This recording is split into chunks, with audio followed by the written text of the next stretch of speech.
Noite a todos. Como estão? Como é que foi o vosso dia? Como é que passaram o dia?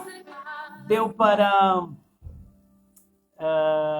matar as saudades para aqueles que estavam com saudade das suas parceiras? Deu para abraçar os irmãos? Deu para, por exemplo, ir à igreja, para aqueles que foram à igreja, né? Espero que o vosso final de semana tenha sido um final de semana de glória, de bênçãos e, acima de tudo, um final de semana que glorificou o nosso bom Deus. Bem, estou aqui. Primeiro quero pedir desculpas a todos porque essa live estava para ser feita ontem e nós não acabamos de fazer a live ontem por causa de alguns problemas. O primeiro é problemas de rede. O segundo é que nós tivemos uma reunião no Casper Lodge para a próxima atividade que o grupo Ondila Eventos irá realizar. Bem, está a se preparar o encontro de mulheres, né? Está fazendo já aqui uma publicidade. Então, preparem-se para esse grande encontro. Bem, como havia prometido, hoje estaria falando, né? Estaríamos aqui conversando sobre traumas emocionais. Afinal de contas, as vidas ainda importam. Bem, quero começar com de uma forma mais engraçada e convidativa.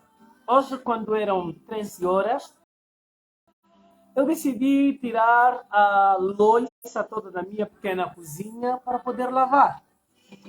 Naquele mesmo momento, uma estudante enviou-me uma mensagem. Professor Nunes, eu gostaria que o professor me falasse sobre os sinais e sintomas que um acidente cerebrovascular poderia produzir. Eu disse à estudante que, olha, tão logo que eu termine de lavar a louça, eu vou enviar-te a mensagem explicando sobre os sinais e sintomas desse mesmo acidente cerebrovascular. O estudante enviou uma mensagem assim meio engraçada, né? Mas, prof, como é que você ainda lava a louça? Ou seja, a sociedade está perdendo de vista, né, a qualidade de sermos pessoas que ainda fazem trabalhos em casa. Bem, eu ainda lavo louça, né? Ainda lavo louça e eu ainda lavo a louça e vou continuar a lavar a louça até que eu casar, né? Bem, queridos, estaremos agora começando com o nosso tema, né? Que é traumas emocionais. Vamos falar sobre traumas emocionais e dizer que as vidas ainda importam. Bem, por favor, deixa aí uma mensagem para me confirmar se o som está bom, se a imagem também está boa. Eu teria aqui um convidado, que é o Paulo Ongo, ainda não se juntou aqui a mim, mas eu vou começar a falar sobre os traumas emocionais. Bem, o homem é um ser, é um indivíduo e pessoa, né? O homem é um indivíduo e é uma pessoa. É um indivíduo por quê? Por ter características únicas, né? Por possuir características únicas, além de sua autoconsciência, autossuficiência e independência. Mas o homem também não é apenas essa unidade isolada, né? É também uma pessoa. Uma pessoa por quê? Porque apresenta características coletivas da humanidade, dotado de consciência social e necessidades de interligações. Ou seja, o homem é dotado dessa capacidade de consciência social e de capacidade de se ligar a outras pessoas. Por isso que eu digo que o homem além de ser um indivíduo, o homem também é uma pessoa. Por isso é que nós precisamos nos identificar como indivíduo e precisamos nos identificar também como pessoa. O Nísio disse que o som, acho que o som não está muito bom. Nísio, agora melhorou o som? O que acha, Nísio? Melhorou o som? Espero que tenha melhorado o som. Como eu estava a dizer, o homem é um ser, é um indivíduo e é uma pessoa. Por isso é que nós precisamos nos identificar como indivíduos e precisamos nos identificar como pessoa. Eu disse que o homem como indivíduo, ele possui características únicas e além, né, de sua autoconsciência, autossuficiência e independência. E como pessoa, o homem possui, obrigado Nildo, o homem possui características coletivas da humanidade, dotado de uma consciência social e de necessidades de interligações. Nós precisamos nos ligar a outras pessoas. Nós precisamos criar intercâmbio com as outras pessoas. Como indivíduo e pessoa, cada um de nós é resultado de muitos fatores. Por exemplo, nós somos resultado da hereditariedade, nós somos resultado da nossa raça, nós somos resultado do nosso sexo, da educação que nós recebemos, das circunstâncias de vida que nós passamos e da fisiologia humana, das qualidades naturais do ambiente e entre outros. Nós somos frutos de tudo isso. Bem, esse conjunto de fatores, como eu disse, pode ser sintetizado em duas palavras. Esse conjunto de fatores pode ser sintetizado em duas palavras. As chamadas heranças e as chamadas vivências. Ou seja, eu disse que nós temos esses fatores hereditários, temos fatores genéticos hereditários, temos fatores adquiridos, temos a nossa raça, o nosso sexo. Nós podemos resumir todos esses fatores em duas coisas: nas nossas vivências e nas nossas heranças. Mas, Nunes, por que tu dizes que nós resumimos esse assunto em heranças e resumimos esse assunto também em vivências? Por quê? Quando eu estou a te falar de heranças, estou a te falar de vivência, eu estou a te falando de legado e estou a te falar de conquista. Estou a te falando de determinismo e estou a te falando de responsabilidade.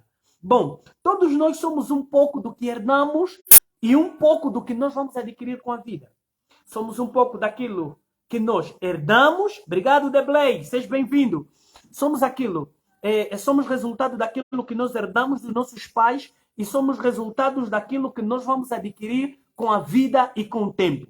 Bem, aquilo que nós herdamos dos nossos pais, sintetizamos a isso o que nós chamamos de características genéticas, tendências, influências, né? As características genéticas.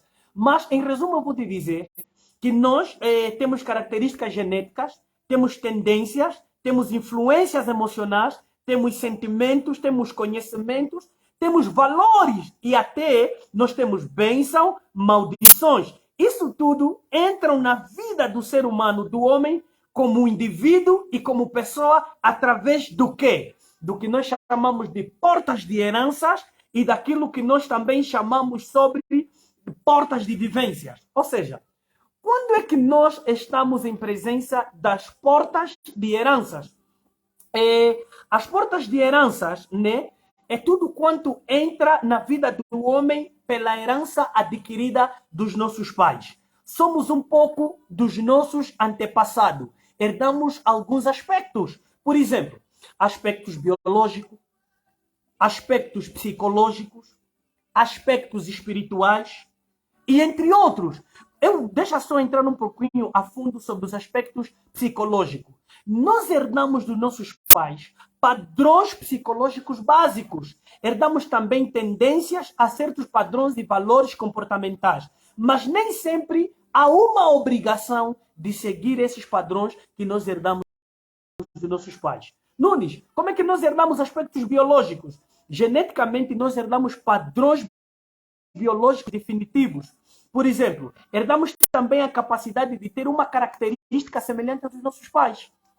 Então, aí nós estamos a falar sobre as portas das heranças. Agora, quando nós entrarmos, por exemplo, nas portas vivenciais, é tudo quanto entra na vida do homem através da aprendizagem, né? Das experiências, das crenças, dos relacionamentos no dia a dia com as outras pessoas. Somos um pouco do nosso meio ambiente. Percebes? Nós somos resultados do nosso meio ambiente. E nesse meio ambiente nós adquirimos aspectos biológicos. O genotipo é influenciado pelo meio ambiente, que pode favorecer ou não a manifestação de determinados caráteres novos. O clima, a alimentação, o sedentarismo, né? A prática de esportes, por exemplo, a exposição a doenças, medicamentos e excessos, isso pode modificar o nosso genotipo. Por exemplo, psicológico, as tendências são moduladas pelas vivências. O caráter é formado pelo conjunto de valores morais cridos e praticados. Os traumas pertencem a esse grupo. Vê que os traumas emocionais são resultado das vivências que nós temos tido. Então, bem, as vivências são capazes de determinar, né, um sentimento ou uma resposta emocional na pessoa. A este sentimento causado pela vivência, chamamos de reações vivenciais. Ou seja, nós, ao nos depararmos com as portas das vivências, as nossas vivências, sejam essas positivas, sejam essas vivências negativas, geram em nós, né, comportamentos, geram em nós traumas emocionais, porque essas vivências podem influenciar a nossa emoção. Por exemplo, nas reações vivenciais, os sentimentos são sempre proporcionais ao significado que os factos têm. Ou seja, o meu sentimento, a minha emoção vai ser influenciada tendo em conta a vivência que eu vou ter. Se essa vivência for tão negativa, vai gerar em mim um trauma. E um trauma emocional. Bem, aqueles que puderem dar os seus comentários aqui nessa live, por favor, façam os seus comentários, deem os seus acréscimos sobre traumas emocionais, vidas importam. Bem, deixa-me continuar. Eu já disse que todos nós somos um pouco do que trouxemos ao nascer e um pouco do que nós vamos aprender à medida que nós vamos vivendo e observando ao longo da vida. Há dois fatores básicos na formação de nossa personalidade. Os elementos, né, geneticamente herdados e os adquiridos ao longo da vida. Vamos falar um pouquinho, por exemplo, dos hereditários. São os fatores que estão determinados desde a concepção da pessoa. Desde o momento que nós vamos ser concebidos pelos nossos pais, existem alguns fatores que vão influenciar em nós, nas nossas emoções. Ou seja, é aquilo que o indivíduo recebe da herança genética de seus pais. Quais são os adquiridos? São experiências vividas que irão dar formação de sua personalidade. São os fatores agregados à personalidade, os quais reforçam ou modificam as tendências genéticas. Bem, agora presta atenção. Nos adquiridos, eu vou me deter mais nos adquiridos, nas reações vivenciais adquiridas. Bem, você tem que entender que essas experiências vividas que irão moldar a nossa personalidade ou o nosso caráter, eles podem ser fatores circunstanciais, que são os fatores naturais da vida. Geralmente estão relacionados ao meio social, onde o indivíduo está colocado e que exercem uma grande influência sobre a formação pessoal, porque produzem respeito à cultura, hábitos familiares, grupos sociais, escola, responsabilidade moral e ética, e entre outros. Bem, esses são os fatores circunstanciais, mas há